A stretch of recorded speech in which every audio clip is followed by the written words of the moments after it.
दोस्तों money heist के season 5 का पहला वॉल्यूम आ चुका है और क्या धमाकेदार दोस्तों इन्होंने एक बार फिर बताया कि क्यों मनी हाइस्ट दुनिया की नंबर 1 सीरीज में गिना जाता है। लेकिन सीजन 5 का वॉल्यूम 1 जिस नोट पे एंड होता है दोस्तों उसने सभी फैंस को रुला कर रख दिया।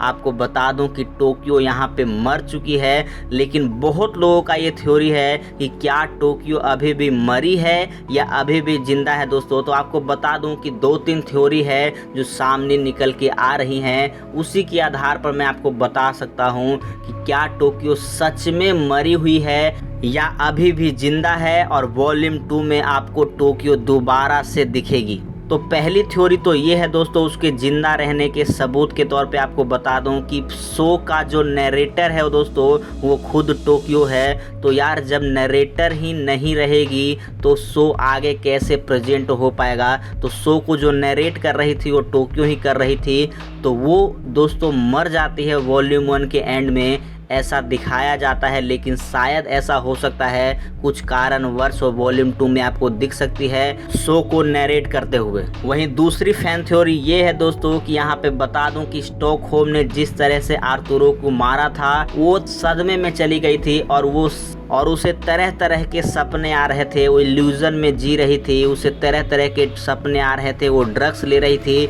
उसी में से शायद ये भी एक सपना हो सकता है कि टोक्यो मर गई है और ये स्टॉकहोम का एक इल्यूजन है। तो ये है दोस्तों 2 फैन थ्योरी जिसके आधार पर हम ये कह सकते हैं कि शायद अगले वॉल्यूम में आपको टोक्यो जिंदा और शो में आगे एक्शन करती हुई नजर आएंगी। लेकिन दोस्तों सबसे मेन जो थ्योरी अगर बात करें तो वो है रियलिस्टिक की। तो रियलिस्टिक की बात करूं तो यहाँ पे दिखाया गया है शो में कि एक कैरेक्टर हर एंड में मरता ही है, हर सीजन के एंड में। तो यहाँ पे इसमें अगर बात करूं तो कोई मरा नहीं था, इसलिए टोक्यो को मारा गया और यहाँ पे टोक्यो का मरना बिल्कुल सही है और ऐसा नहीं लगता मुझे कि वो वॉल्यूम 2 में आपको दिखेगी।